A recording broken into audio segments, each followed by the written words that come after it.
ഇറാനിൽ വീണ്ടും ആക്രമണം. തെക്കൻ ടെഹ്റാനിലെ ഫോർദോയിൽ 2 സ്ഫോടനങ്ങൾ നടന്നതായാണ് റിപ്പോർട്ട്. യമനിൽ നിന്ന് ഇസ്രായേലിലേക്ക് മിസൈൽ ആക്രമണം നടന്നതായും റിപ്പോർട്ടുകൾ വരുന്നുണ്ട്. ഇന്റർനാഷണൽ ഡെസ്കിൽ നിന്നും അഗസ്റ്റ് സെബാസ്റ്റ്യൻ ചേരുന്നു.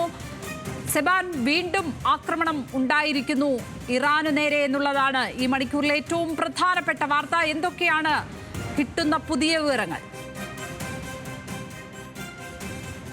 ലക്ഷ്മി, ഇപ്പോൾ ഇറാനിലെ റവല്യൂഷണറി ഗാർഡുമായി ബന്ധപ്പെട്ട വാർത്താ ഏജൻസിയാണ് ഇറാനിലെ ഏറ്റവും പ്രധാനപ്പെട്ട, അല്ലെങ്കിൽ ഈ യുദ്ധത്തിലൊക്കെ തന്നെ കാരണമാകുന്ന എന്ന് തന്നെ പറയാവുന്ന ആണവ കേന്ദ്രത്തിലെ ലക്ഷ്യമിട്ട്, അതായത് തെക്കൻ ടെഹ്റാനിലെ ഫോർഡോയിലുള്ള ആണവ കേന്ദ്രം. അത് മലനിരകൾക്കിടയിൽ ഭൂമിക്കടിയിലായിട്ടാണുള്ളത്. അതായത് ആക്രമണങ്ങളെയൊക്കെ തന്നെ ഒരു തരത്തിലും അത് ആക്രമിച്ച് നശിപ്പിക്കാൻ കഴിയില്ല എന്ന തരത്തിൽ അവർക്ക് ആത്മവിശ്വാസമുള്ള കേന്ദ്രമാണ് ഫോർഡോയിലെ. ഇത് ഖോം നഗരത്തിനടുത്ത്.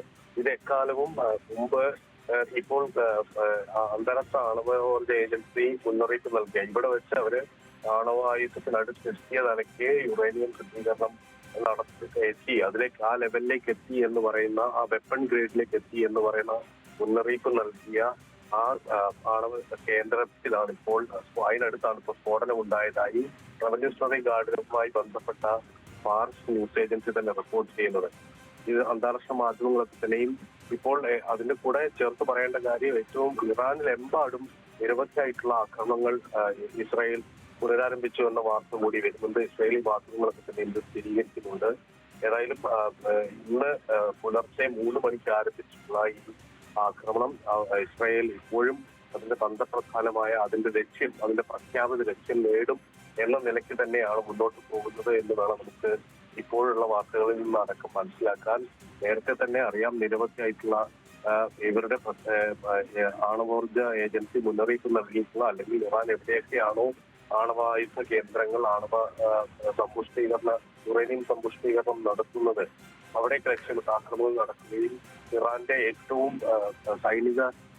ഉന്നതരായിട്ടുള്ള സൈനിക ഉദ്യോഗസ്ഥർ, സൈനിക കമാൻഡർ, IRGC-യുടെ കമാൻഡർ അടക്കം, അതിന് ഡെപ്യൂട്ടി കമാൻഡർമാരടക്കം, എയറോസ്പേസ് കമാൻഡർ അടക്കം, ആയത്തുള്ള അലി ഖമനയുടെ ഉപദേശകനായിരുന്ന ആള് അടക്കം, അതായത് പരമോന്നത ദേശീയ സുരക്ഷാ കൗൺസിലിന്റെ സെക്രട്ടറി ആയിരുന്ന ആൾ അടക്കമുള്ള ആളുകളെ അവരുടെ വസതികൾ ആക്രമിച്ച് കൊലപ്പെടുത്തുകയും തുടർന്ന് ഇതിന്റെ ആണവ പ്രവർത്തികൾ നടക്കുന്ന കേന്ദ്രങ്ങൾ ലക്ഷ്യമിട്ടുള്ള ആക്രമണങ്ങൾ തന്നെയും നടന്നുകൊണ്ടിരിക്കുകയാണ്. അതിപ്പോഴും ഇസ്രായേൽ നിർത്തിയിട്ടില്ല എന്നതാണ് ഏറ്റവും പ്രധാനപ്പെട്ട കാര്യം. ഇപ്പോൾ ആക്രമിക്കപ്പെട്ടത് ഏറ്റവും ശ്രദ്ധേയമായ കാര്യം, അത് ഫോർഡോയിലാണെങ്കിൽ അത് അവരുടെ ഏറ്റവും